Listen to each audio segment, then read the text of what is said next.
Fanatics isn't just our name, it's who we are. Loyal, passionate fans dedicated to our favorite teams and to the sports we love. That's why we're honored to be able to offer fans the world's largest collection of official sports apparel and sports jerseys from all the leagues, teams, and players you love.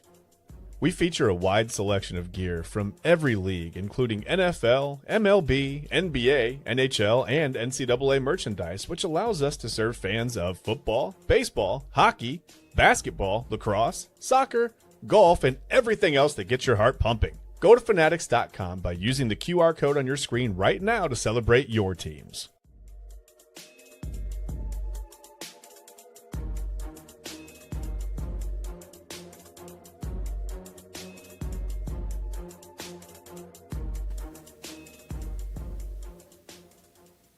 And welcome in, everybody, to another episode of Inside Edge Primetime here on the Inside Edge Network.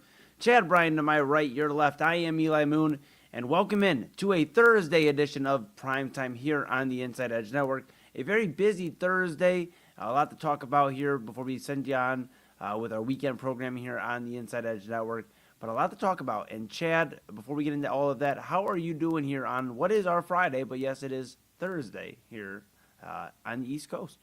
I'm and good. The West Coast and the West Coast, I guess I should say, but later on the East Coast, later Thursday. Yeah, well, whatever day it is, wherever is. Those were a lot of words. No, I'm doing good, man. I'm doing pretty good. I'm ready for this series this weekend. I think it's like the first time I've been pretty excited about a regular season series in April in a while. It's not a lot to be determined in April, but I mean, I guess. People say you can't really win or lose a division in April, but I don't know. I guess I beg to differ. If you end up losing by one game and you have a tough start to April, you can go back and circle a certain part of the calendar. I guess you can, it can happen. But, looking forward to Braves Guardians this weekend. The NBA playoffs are coming. We've got our Inside Edge Network Cavs pregame show coming up, or not pregame, but preview show for the playoff. We got that coming up next week sometime. Yeah. Man, I'm excited. There's just a lot going on right now. I'm doing pretty good. How are you? Good. Very good to hear. I'm doing good. I guess I'm still trying to figure out what day of the week it is, but it is Thursday. I'm excited. I got a busy weekend, a lot of shows, and a lot of good stuff coming up. So I'm excited about that. Thursday. I'm very excited that it's Thursday. And excited just for a lot coming up. The draft's, a few weeks away. Literally today is a few weeks from today. So we'll talk about some Browns here in just a moment, but excited about the spring weather. I looked at the 10-day forecast, and all the highs are in like the high 60s, low 70s. I mean, that's a great sign. So we are thriving, pal. We are absolutely thriving. We are rocking and rolling. There we go. That's what we do. Yeah, you're dang right. And now I'll tell you a team that I'm not always positive they're rocking and rolling. I don't know where you really want to start, but it's our beloved Cleveland Browns. Oh, no. And we've done a good job of not talking about them as much, which is funny. Usually you're supposed to talk about your teams, and we do. I think we do a pretty good job here on Inside Edge Primetime. I'm talking about the Browns, the Cavs, the Guardians, everybody in between. Ohio State, national. I think we cover everything here as Cleveland's digital leader. We get the national scope of things. I'm excited to do this show with you during college football season. We really didn't get that experience. You know what I mean? Yes. I'm very excited to do this during college football, yeah. Very excited. Now, when it comes to the Cleveland Browns, however, Chad, it gets a little dicey. It gets a little tricky because you want to talk about them, but then they do some boneheaded move that makes it hard for you to want to talk about them. And then, then you're left talking about haircuts or if the star defensive end will get traded. I mean, there's just a lot to unpack. I guess, where do you want to go? Do you want to talk draft or do you want to talk picture day? You know what? We got to start with picture day, right? And do you remember, speaking of picture day, do you remember you don't remember back in the day because you're not old. Do we have to do this again? I'm 46 years old. I'm how old I am every time I say something. So when I was a kid, elementary school, right? Picture day. You always get the thing like a few days ahead of time or like a couple weeks or whatever. It was like, remember, picture day is coming up. And we had advance warning back then. Apparently, some football coaches don't have any advance warning on when the picture is being taken. And that's okay. It happens. But we had advance warning when I was a kid back in elementary school. They would say, hey, don't, schedule a haircut out, whatever, however many days before. You don't want to have the fresh cut look, right? But now the fresh cut look is a thing. Like, you don't want to get caught without the fresh cut look anymore, right? That's not. We don't want to grow it out anymore. We want the fresh cut look. So I don't know what to do anymore. But Yeah. times change, I guess. Back when I walked, Oh uphill no. both ways. I'm 46 years old. Okay. So You're 46. you didn't know that, did you? I've only said it 14 times this week on the show, so maybe it hasn't sunk in quite yet. Okay, yeah, maybe the next time. Maybe the next time it'll sink in, bro. Maybe next time. Maybe next time. So let's just, speaking of picture day and speaking of haircuts and speaking of the Yes. fresh cut look, let's just go. I don't think anyone can tell this story better than our own Cleveland Browns head coach Todd Monken, right? Yeah, no, I think Todd Monken would paint the story pretty well here. Let's take a look. Let's take a look. There was much ado about nothing with the coach's photo last week. Then why are you asking it? Sean McVay wasn't in there.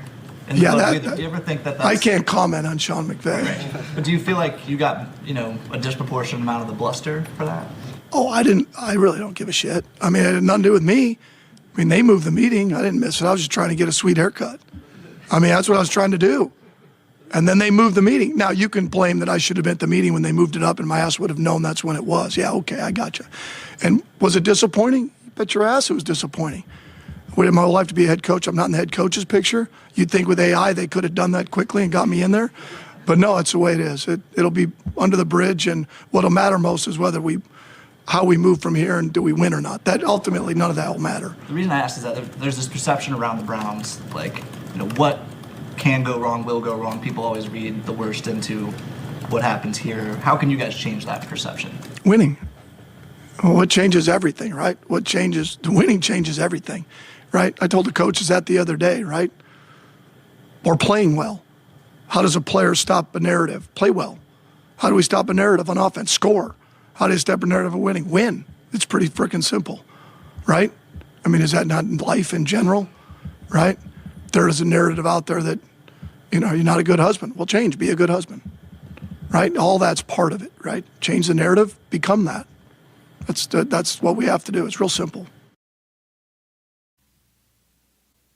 So, two things I learned here, Chad, from Todd Monken.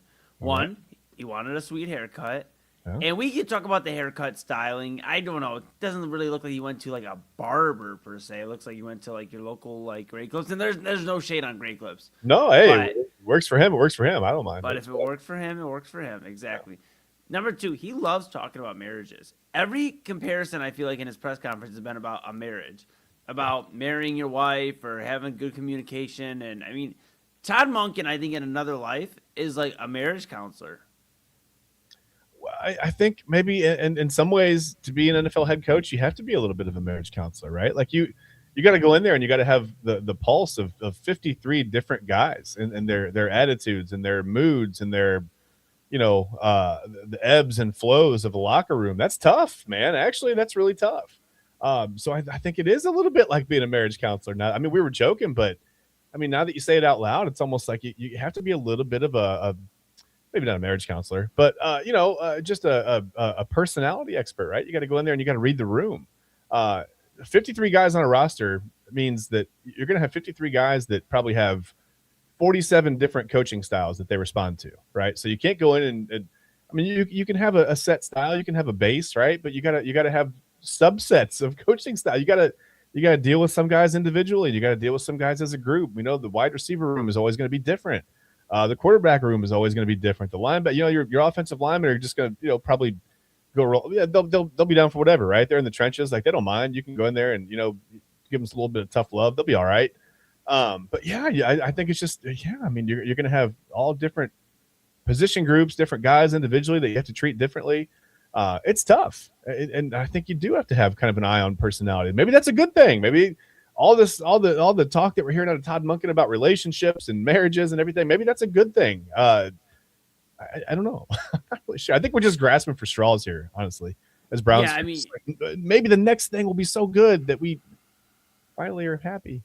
Yeah, we need football to be like actually back, like actual pads like being smacked together and some tackles being made. And, I mean, we need some actual football back here so we can stop, like you said, grasping at straws. But I do want to ask you, with Todd Monken, he's been the coach for about a few months now officially, and haven't lost yet. Haven't lost yet. What are your thoughts on Todd Monken? You talked about winning there, and changing the perception. But me and you both been, you and I have been both been vocal about this team being, a 4, 5, 6 win team maybe at best. I mean, they're not going to win a lot of football games. Their schedule is not very pleasant either. So, what do you make of Todd Monken? Talk about winning, but just overall, I mean, does it seem like the Browns told him? I mean, and plans can change. They could tell him whatever they'd like and switch it up. But it seems like the Browns didn't bring him in as just like a Band-Aid, like some fans, and myself included, felt like when it wasn't Jim Schwartz or one of these other young coaches, Grant Yudinsky, Nate Shieldhouse. I mean, when it wasn't one of those guys, I thought, okay, maybe it's a Band-Aid. But it seems like the Browns are in it for like a long development with Todd Monken, the way he's speaking, talking about these different phases and getting to where he needs to be and where the team needs to be. What do you make of Todd Monken so far, Chad? Well, I think it seems like a lot of guys are probably going to be drawn to him. He's just got a personality. He kind of draws you in a little bit, right? Sort of has this like no nonsense, straight to the point, just like an everyman kind of personality, right? It doesn't feel like doesn't feel like he's going to walk into a room and feel like he's better than anybody or project the perception that he's better than anyone. Just sort of seems approachable, right? I don't know. I did notice one thing in that answer though. When they said, how do you change the perception? He said winning. They were playing well. And it was funny how quickly he pivoted from winning to playing well, because I feel like that's going to be like, maybe that's a little bit of a defense mechanism. Like, well, we may not win right away, but we're going to play better. We're going to look like we're giving a better effort on the results may not be there right away, right? And we know that. We've talked about that. I don't think this team's going to win a ton of games. I mean, hey, I would love to be wrong. Listen, I'm not. This isn't a hot take. This isn't me saying, "Oh, the Browns stink." Follow me on social media for more. I'm not. That's not what I'm doing. I just don't think they're going to win a lot of games. If I'm wrong, I will be happily wrong. I'll come on here and talk about how wrong I was every Monday night on the show after a Sunday game. I'll yell off the mountaintops how wrong I was. I have no problem with that.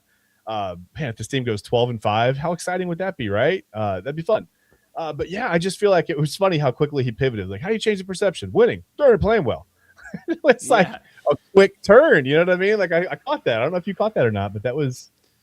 Yeah, he was very quick to change about player progression. You look at a lot of these guys on the offense, and that's what Todd Monken is, an offensive coach, and it's going to be about progression. Shedeur Sanders, Quinshon Judkins, Harold Fannin at tight end, even progressing there. Seeing who they bring in, and we'll talk here. After the break about what the Browns should be doing with the 6th overall draft pick, because it seems like everybody in the city's got an opinion, and I do too, and I'm sure you do as well. So we'll talk about that. But there's a lot to talk about, and it seems like with Todd Monken, progression is going to be one of the big things here, because I just don't think there's a lot of wins on this football schedule. But I think the Browns and I think Monken understands that they're in it for 2, 3, 4 years to see if this thing will work out. It's not going to be just a 1 year, and if it doesn't work out, see you later and back to the coaching carousel. And I think that's something to keep an eye on too. Is like you said, he was very quick to be like, winning, okay, player progression, maybe next year winning. So. Yeah. Well, I mean, and how high can the expectations be coming off at 8-26 over the last 2 years, with, by the way, a 2-time NFL Coach of the Year as the head coach. So it's not like, this isn't a once great franchise that crumbled for a season or whatever, and they're going to bounce back because of some injuries. I mean, this is a franchise that's been, well, I was going to say up and down, mostly down since they've come back in 1999. A couple of good years, right? 2 or 3, maybe 4 good seasons. That's not enough. I mean, that's not getting it done. For as many people whose livelihoods and everything depend on an NFL franchise, and the way that the NFL is built for parity, that's a few good seasons in a quarter of a century isn't enough. Especially in a place like Cleveland. I mean, this is, whether you remember it or not. I mean, you may be too young to remember the glory. I mean, I'm too young to remember the real glory days of the Cleveland Browns. But I'm even talking about just the 80s now, right? The mid to late 80s, where Bernie Kosar and Webster Slaughter and everybody, they were Kevin Mack, Ernest, they were doing some things, right? Going to the AFC Championship game regularly. Couldn't get over that hump. But I mean, you kidding me? Like, would we take right now 3 AFC Championship game trips in 4 years? Absolutely, we would, right? And maybe after the third one, we'd get a little sick of it. Maybe we'd go, come on, guys, like, we got to do what it takes to get to the Super. Like, this is getting ridiculous. And maybe we'd get a little tired of that, because it's, we're a little bit of a, I don't know. We want things, we want them right now, right? We don't want to see that progression. But I mean, that would be extremely successful over what we've seen over the last 26 years, right? Yeah, it would be. It would be. You hope Todd Monken can bring some success. Yeah. At least start turning the corner. That offense can start shaping up. Yeah. And defensively, they just stay sharp. Without Jim Schwartz there, obviously, a completely different look now. So we'll kind of see there.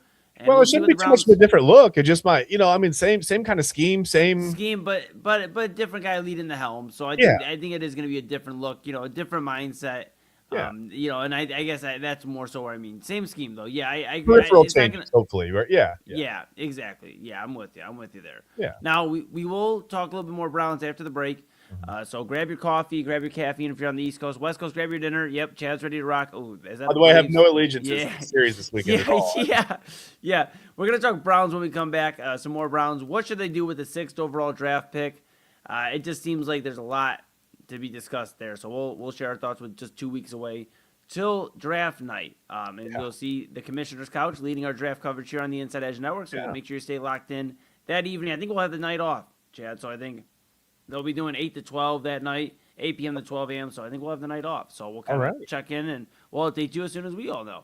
But Commissioner's Couch doing our draft coverage here on the Inside Edge Network. Sounds great. We'll talk. Yeah, absolutely. We'll talk about the draft when we come back. And, of course, we'll talk about the Guardians later on, Guardians and Braves, and maybe a little bit of Syracuse basketball. Some interesting stuff going on there. But that's Chad Bryan to my right, your left. I'm Eli Moon, and we will be back right after this.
and welcome back to Inside Edge Primetime here on the Inside Edge Network.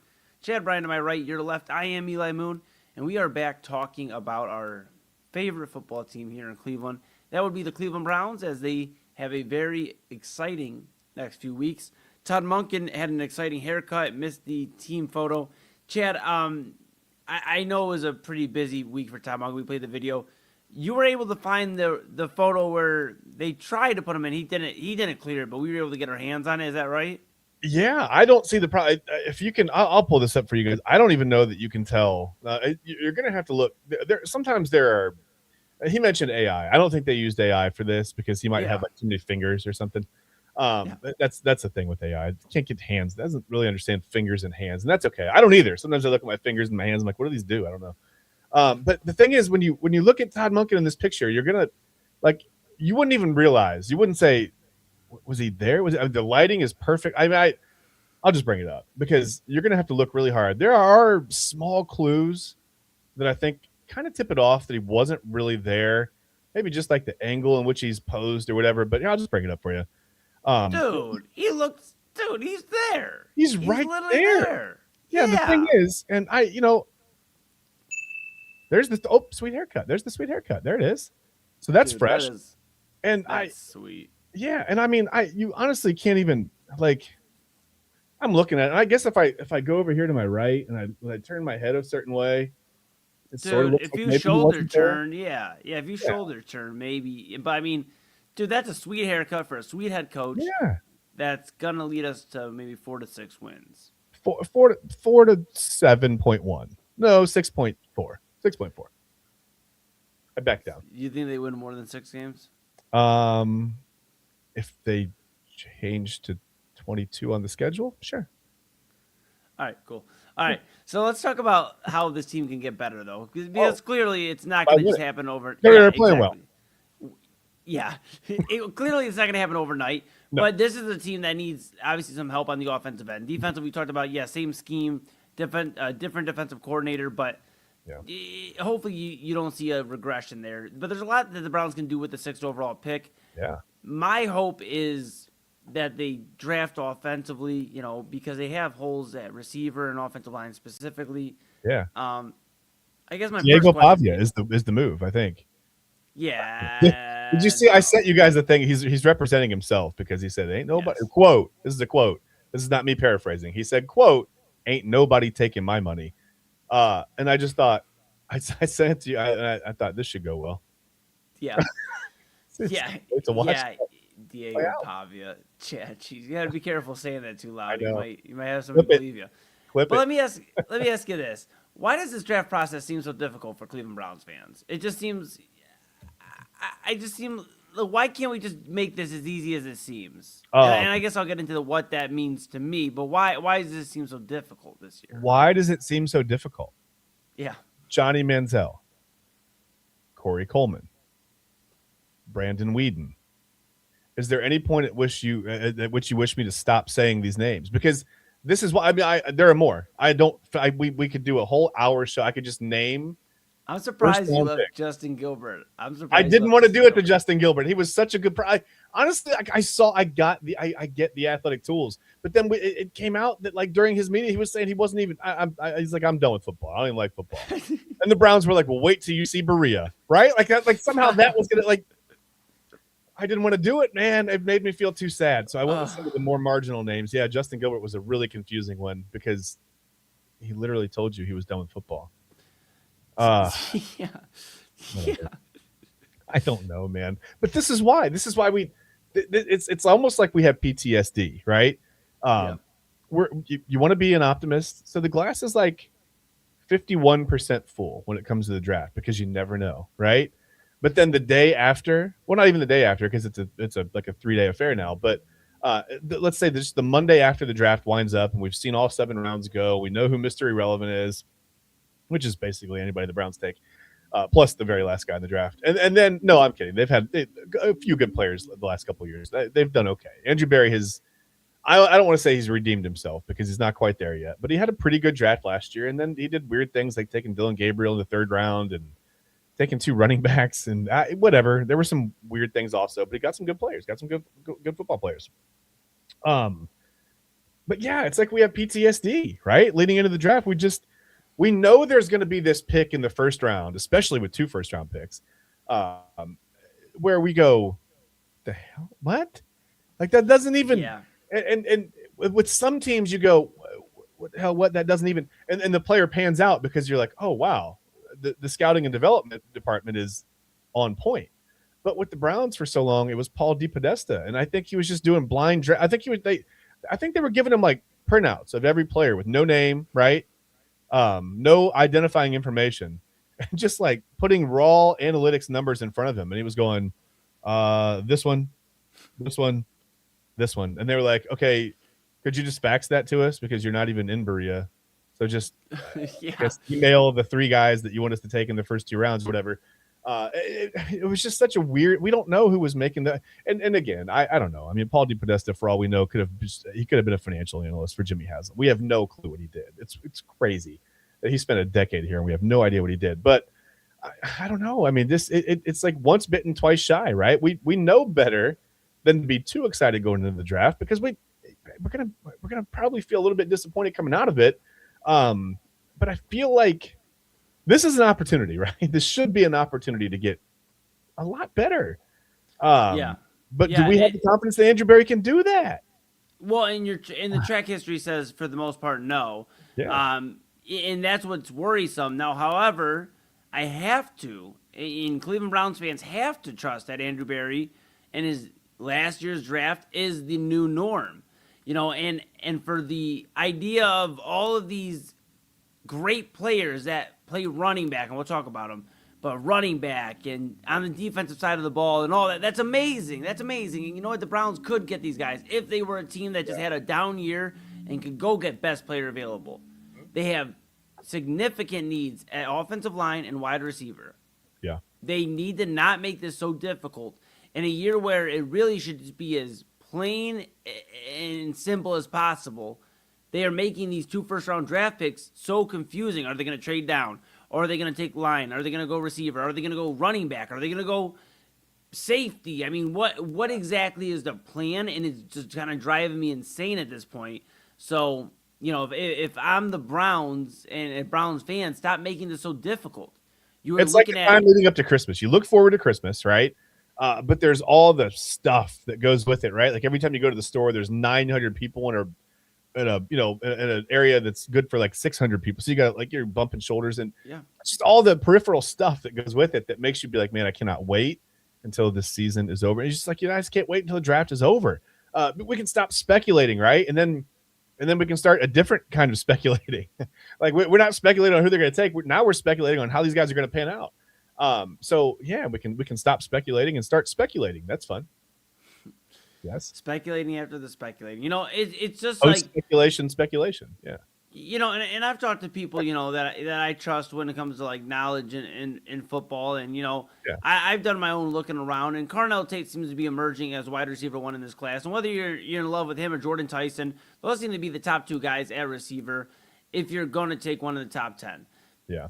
If he doesn't fall, or if he doesn't go to the New York Jets, Carmelo Tate should be the guy that the Browns are running to take with the 6th overall pick. That's in the second question. What should the Cleveland Browns do with the 6th overall pick? To me, it's pretty simple. If Carmelo Tate's there, you take him. He has the highest floor. He has maybe not the highest of ceilings, but you're going to get a good pro. And right now, the Browns don't have a guy that is for sure a guy that can go get 1,000 yards. Jerry Jeudy, there's flashes of it.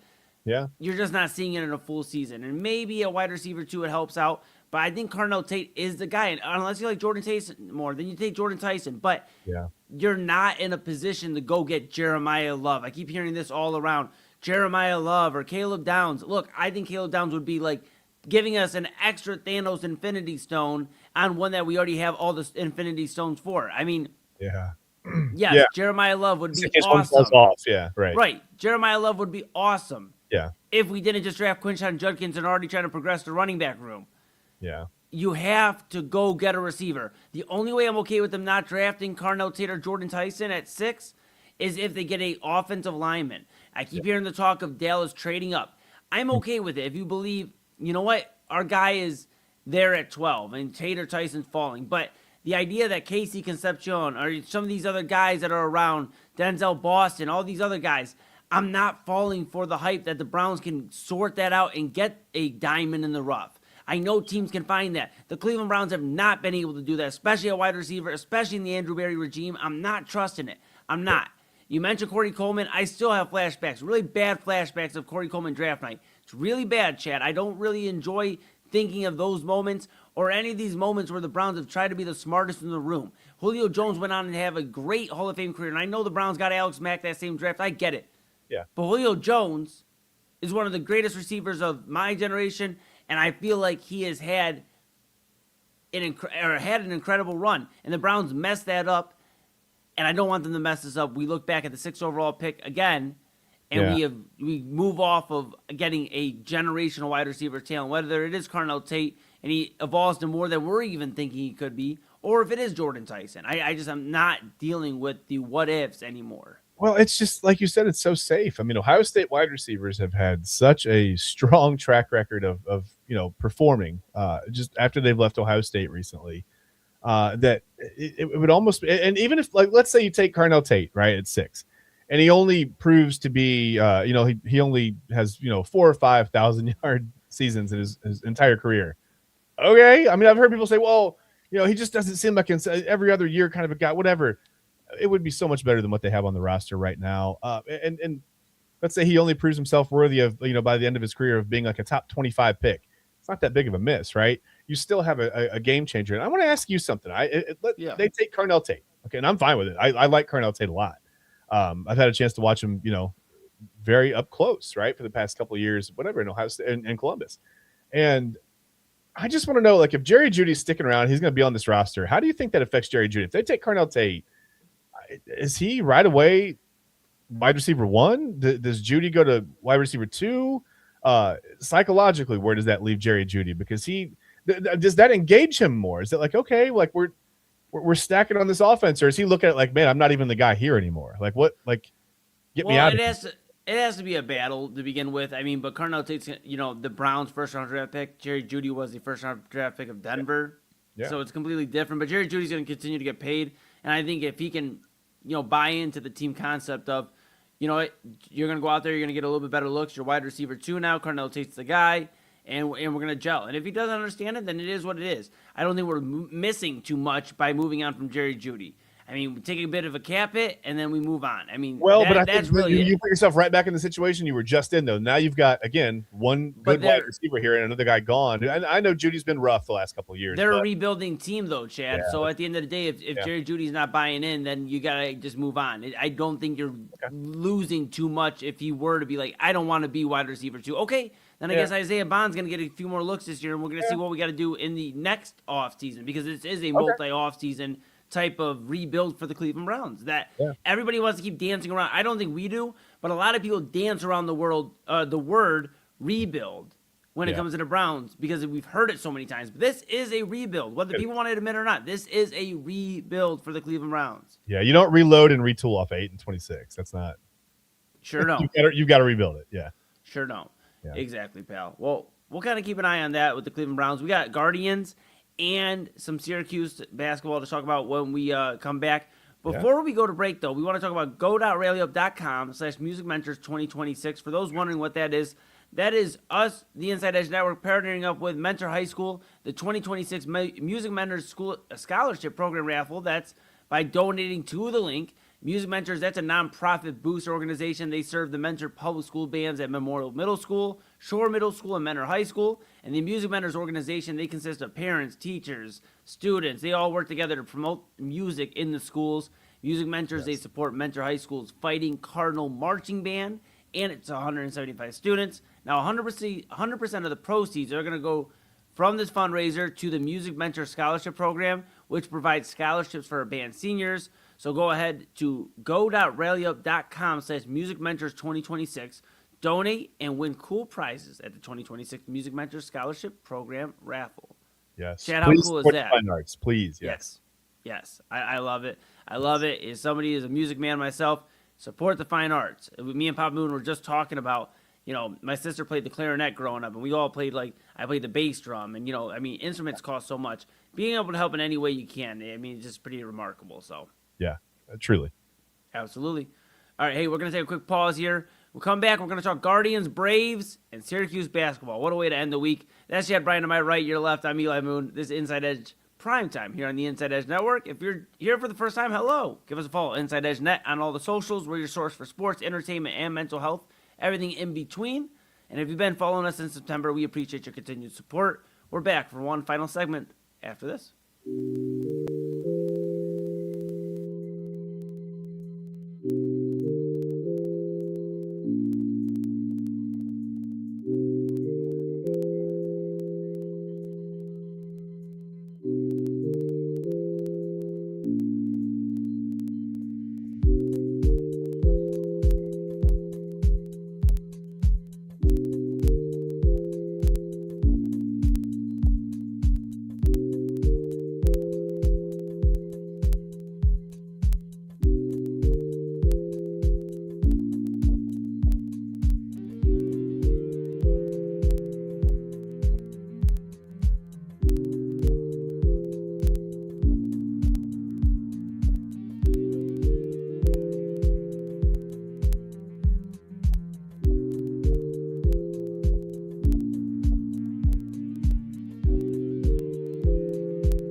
Hey, I got something to show you guys.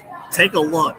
It is spring. Happy spring to all of you. Take a look at what we have here for you from AlleyRoseFragrances.com.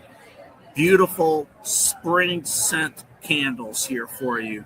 Hand poured with premium fragrance and essential oils.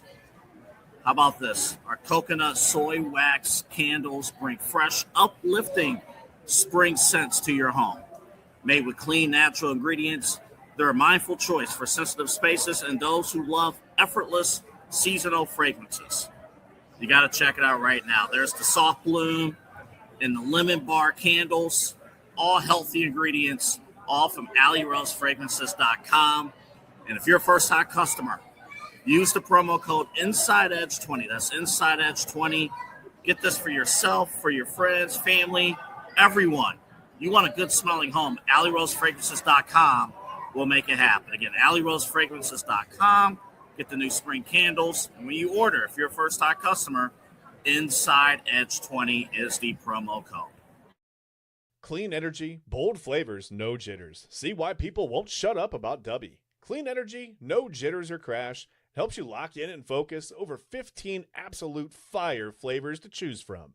Visit Dubby.gg and use promo code InsideEdge10.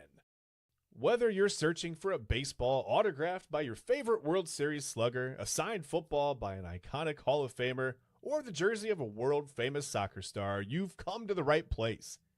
Here at sportsmemorabilia.com, the web's leading source of authentic sports memorabilia, you'll find more than 500,000 authentic products from nearly every professional sports league, team, and player. Not only will you find your next prized sports possession with ease thanks to superb customer service and tremendous site experience, but you'll have the satisfaction and peace of mind that every product listed comes complete with a certificate of authenticity and is fully backed by the sportsmemorabilia.com lifetime authenticity guarantee. Mosser Moments Photography is a husband and wife wedding photography team based in Cleveland, owned and operated by Ryan and Hallie Mosser. For the past 10 years, they've captured more than 100 weddings across Northeast Ohio and beyond, always working together as a true two-person team. Their style centers on authentic, emotional storytelling, documenting the real moments between two people in love and creating images that feel natural, comfortable, and true to the couple. Rooted in Northern Ohio, but inspired by their travels, Ryan and Hallie bring a warm, personal approach to every wedding day. Their work blends experience, consistency, and a genuine passion for helping couples relive their best day through timeless photography. Learn more at MosserMomentsPhotography.com.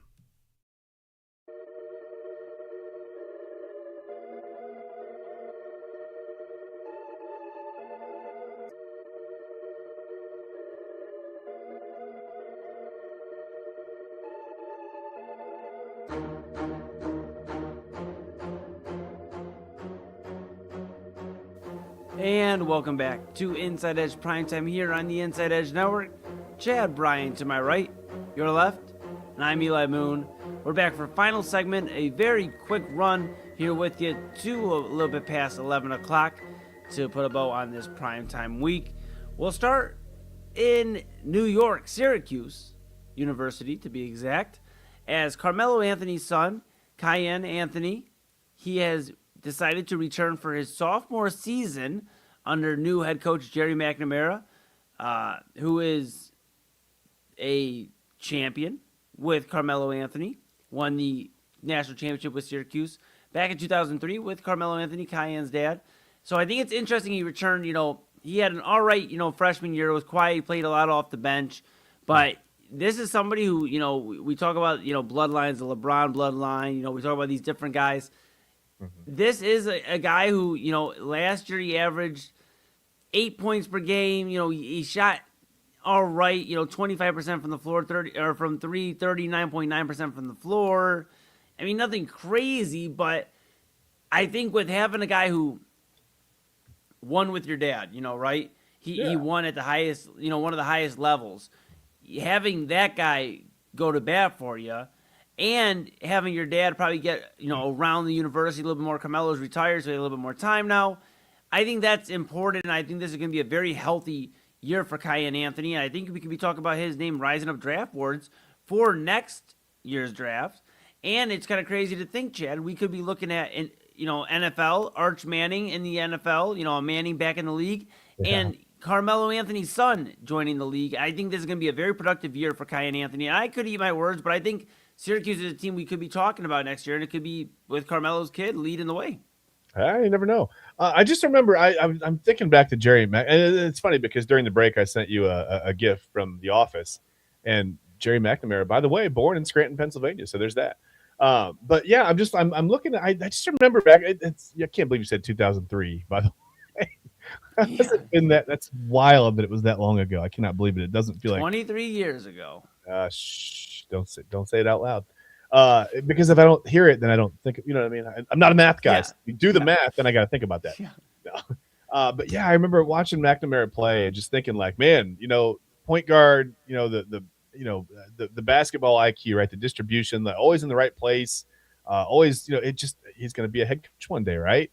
I don't know. I don't know if I ever pictured him right back at Syracuse, but it's cool, right? He's come full circle. Went 37-30 in a couple years, whatever, at Siena. Took them to the NCAA tournament once, lost, in the first round, but that's okay. Saints got knocked out. But yeah, I mean, McNamara back full circle in Syracuse. You've got Carmelo Anthony's son there. It would be a feel-good story, right? It would be fun to watch. I mean, something I always liked about Syracuse. I don't know what it is. I don't know if it's the Jim Brown. I'm not really sure. I don't know what it is. I think it's the mascot. It's just the orange. Yeah, it's the orange, little fella. Something about growing up, I just always liked Syracuse. Always caught my eye. Donovan McNabb. I don't know what it was, but I don't know. It would be kind of cool. I'm not a Syracuse fan, obviously, by any means, but yeah, I could watch Syracuse, compete for another national title under Jerry McNamara and Carmelo Anthony's kid, and I don't know, Kiyan Anthony winning a national title. It'd be kind of fun. Like I said, it's a feel good story. Yeah, I love it. We'll keep an eye on Kiyan Anthony and Jerry McNamara and Carmelo Anthony, see how much he's involved with the Orange and the Syracuse Oranges. Kiyan Anthony back his sophomore season. So could be an NIL situation, right? You got Carmelo Anthony built in right there. You might be able to. Yeah, and the transfer portal. The portal's open. Yeah. We'll keep an eye on it. All right, before we get the final thoughts here, just real quick, Guardians take on the Atlanta Braves this weekend, Chad. This weekend, and both teams are 8-5 to start the season. We saw your mug earlier. Papa Moon already told me to let you know that if the Guardians do not win this series, he's going to be very disappointed. He cannot allow the Braves to win this series. How are you feeling? Neither Cleveland or Atlanta, I think a cool stat here, has lost a series this season. How are you feeling about this matchup? I mean, this it doesn't have all the stakes in the world. I know it's only, 13 games in, but are you feeling like this is a early test for both teams, or is this just whatever, April series, whatever? Well, I think it's a little more fun because it's my two favorite teams, right? Like I get to watch the Braves play the Guardians, and I think that's fun. I mean, obviously, I want the Guardians to win baseball games. I don't root against Cleveland by any means, but I am a Braves fan. But yeah, I've had a lot of fun living up here in Northeast Ohio, watching the Guardians just defy odds, and despite the lower payroll and the perception that they're in a smaller market, even though Cleveland is kind of a large market for sports. I mean, we've got some owners with some deep pockets. Jimmy Haslam, the Browns, the Cavs. We've got Dan Gilbert. There's a lot of money. There's a lot of money that's openly flying around, and then you've got the Guardians who don't throw money the same way. They've got to be a little more reserved for whatever reason with the Dolans. That's okay. I don't know if it's okay. Whatever you think about it is what you think about it. It's your opinion. It's fine. But it's the situation, right? It is what it is. Yeah. So that's just like your opinion, man. It's just like your opinion. This aggression will not stand, man. But yeah, I think that this is going to be a good series. I mean, I know you look at the power rankings and the Guardians are like inexplicably like 18th, 20th, 21st, whatever. Yeah. I get it. The offense isn't there yet, but I mean, this is typical for a Guardians team in April. March, April, whatever. We see this all the time until the weather warms up and they start hitting a little better. But their pitching staff is really, really good right now. They lead the league in a couple of stats. The Braves pitching staff leads the league in a couple other stats. The Guardians are pretty good in 2-1 in 1-run games. The Braves are still kind of trending downward from last year. I think they started off like 1-9 last year in 1-run games, and they're 0-2 this year in 1-run games. So they still haven't quite figured out how to win a close game, and the Guardians have the ability to keep it close with the pitching staff. So I think that favors Cleveland a little bit, right? The Braves are playing really well. They've outscored their opponents by as of last night, they were tied with the Dodgers in run differential. It's probably a little bit different after tonight. Man, I don't know, a couple games in the league, whatever.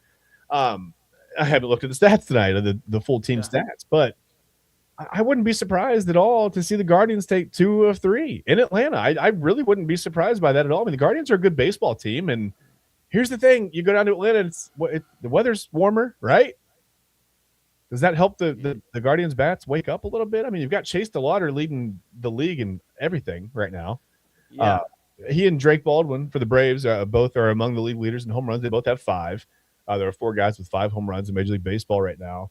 I think Drake Baldwin leads the league in RBIs. Chase DeLauder's right there with 15. Baldwin has 17. I mean, they've got some guys. And by the way, Ronald Acuna Jr. is not really hitting for the Braves yet. And that's what worries me. That's what I was just about to bring up. Batting 204, I believe, on the year. You have to go, for the long ball, a home run yet on the year. And that's what worries me is, like, he's one of the X factors in this series. Yeah, and he's one of the X factors in this series. Braves fresh off a fight. Me and Pops watched John Boy Media break down the entire fight with Soler and Lopez. I mean, what a fight. But I think if Acuna gets going, it could be a long series for the Guardians, and that's what you hope. The pitching staff can shut that down. Austin Riley shut that down. Ozzie Albies, those guys. That's what you hope. And you hope that DeLauder can continue swinging, hitting the cover off the ball. Quan gets going more and more. Jose Ramirez gets going. Manzardo can get above 100 batting average. I mean, those are things you hope for in this series. Is it going to make or break you? No. But would you like to keep your winning ways going, especially into a series against St. Louis next, who's an up-and-down team? Yeah, absolutely, if you're the Guardians. Absolutely. And if you're the Braves, you want to continue to ride the hot hand right now. You're 8-5. Chad, you've stressed about the injuries with this pitching staff. Yeah. So if they can continue to stay hot, then they're going to put themselves in a prime position to be buyers at the deadline, maybe add an extra arm. And you look at the Guardians, they're kind of in the same boat, especially with the lockout. December 1st, we'll kind of know. It seems like, this is your last chance before 2027 to go win a World Series and upset the Dodgers, who seem a little more susceptible. Yes, they're hitting the cover off the ball, but there's games where they're duking it out early, so we'll kind of keep an eye on that too. By the way, the pitching matchup tomorrow night, Slade Ciccone versus Bryce Elder. Bryce Elder for the Braves still with a 0.00 ERA on the season. So, again, the Braves pitching staff getting it done, 2.04 ERA as a team. So right now they're getting it done, but, who knows? Like I said, the Guardians are coming down there. Weather's a little bit warmer. Maybe they get the bats going. Maybe they're the first team to really hit the Braves hard over a series. I mean, as I've said, I wouldn't be surprised to see anything out of this series. I wouldn't be surprised to see one team sweep another. I don't think it's necessarily a lock just because the power rankings tell me that the Braves are here and the Guardians are there, that the Braves are just automatically going to sweep this series or take 2 or 3. I wouldn't be surprised at all to see the Guardians win the series. So yeah, 100%. 100%, pal. It's going to be an interesting series that's going on all weekend long in Atlanta, and then the Guards go to St. Louis, so we'll keep an eye on that. Another thing we'll keep an eye on, we'll be talking about next week on Primetime, is the Cavs and the playoffs preview, as we talked about, coming up next week at some point. We'll announce that. But Monday we'll be talking about maybe who the Cavs are going to be playing in the postseason. It looks like Toronto's going to dictate if they can get the 5th seed, and that it could be the Cavs' first-round matchup. So we'll kind of keep an eye on that. Big game going on. Obviously tomorrow with the Cavs in Atlanta. So we'll keep an eye on all that. And, that's going to do it here for Primetime. We're going to get to some final thoughts before we do put a bow on this week of Inside Edge Primetime. Chad, would you like to go first and give some final thoughts to the people out there? I think I want to hear you go first tonight, Eli. I think I'm going to make you go first because here's what I do. I prepare for the show, and then you go, we're going to get to some final thoughts. And I go, crap. And here's me every night. Did I forget to think of a final thought? Yes, I did. So that's me every night. So I'm going to let you go first. I'm going to piggyback off of you tonight. How about that? Well, I don't have a super long one here, so I would start getting some preparation in. But I would say just enjoy the weekend. Like I said yesterday, it's going to be a nice weather. Go out and see a show. Go out and do something fun. Go out, see a movie. Go do something. Get out, see some loved ones. It's spring. It's getting nice out. Go watch a Braves game if you're in Atlanta. Find something fun to watch. Pops and I watched the LaDainian Tomlinson Football Life documentary. So, just fun things to do. Go do something. Enjoy it around the people you love. And just really, really enjoy some weather while you're doing it. I'll be around shows all weekend and staying busy. And, of course, we have a busy weekend here with Inside Edge Network programming. Chad, TK, Ryan Mosser, Papa Moon, Robert Zicki, W. Anthony Alford, and myself. So we got a lot of different characters, different personalities here on the Inside Edge Network. Give us a follow, Inside Edge Net. And yeah, that's what I got for you, Chad. That's my final thoughts. What do you got, pal? Fair enough. I would say, listen, the weather's getting nicer. Go out and no, that's what you said. First of all, I would say this: as you think about the Browns and Todd Monken's sweet haircut, and the coach's picture, and listen, I know a lot of people say, and I've seen this comment a lot, and I kind of agree. It does feel it's like the same. Maybe not the same exact thing, but it's like the same brand, right? It feels like Brandon Weeden getting caught under the flag for the opener, right? It's like, oh no, it's not a good omen. Whatever, you missed the coach's picture. It's like, how long are you even going to be there? Whatever. Just remember that as you go into the draft and maybe you have a little PTSD, maybe you feel a little apprehension as far as what Andrew Berry and company might do. Maybe more aptly speaking, what Jimmy Haslam tells Andrew Berry to do in the draft. Just remember that there can be a little bit of excitement, because after all, I think Real Talk with Papa Moon summed it up best right here in the comments, Eli. It's the Browns Super Bowl every year. Yes, you're right. Our Super Bowl happens at the end of April, and that's it. Just is what it is, right? Like, this is what we look forward to. It's how we're going to build this room, that room, the quarterback room, the offensive line, the wide. And as I say it out loud, I realize there's so many holes that it's just don't overthink it. We don't want the Browns to overthink it, right? We just go get the best players where you need really good players. It doesn't matter if you're going to be able to utilize them to their full potential this next season, right? Because that's the thing about an NFL rookie contract. They're here for 5 years. You've got 5 years to build this thing, and you start doing it now. You don't wait until, well, I mean, we'll see what Arch Manning looks like, and maybe Norris Sellers has a nice year, and I don't know. What if so and so? I just okay.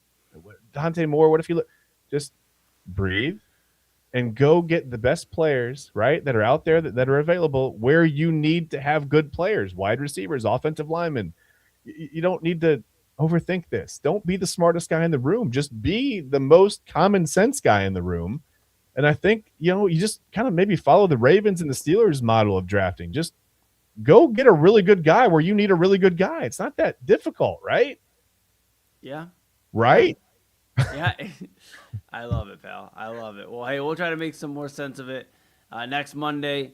We're back here 10 to 11 p.m. Inside Edge Primetime on the Inside Edge Network. Mic check, take 2 with you 7 p.m. tomorrow here on the Inside Edge Network. So give us a follow, Inside Edge Net, like I said.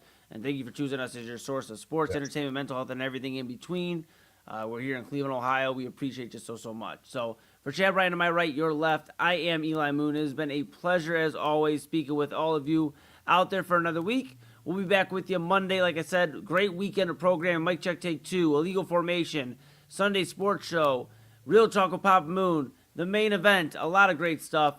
So make sure you stay locked in here. But that's Chad Bryan. I'm Eli Moon. This is Inside Edge Primetime, and we'll see you next week.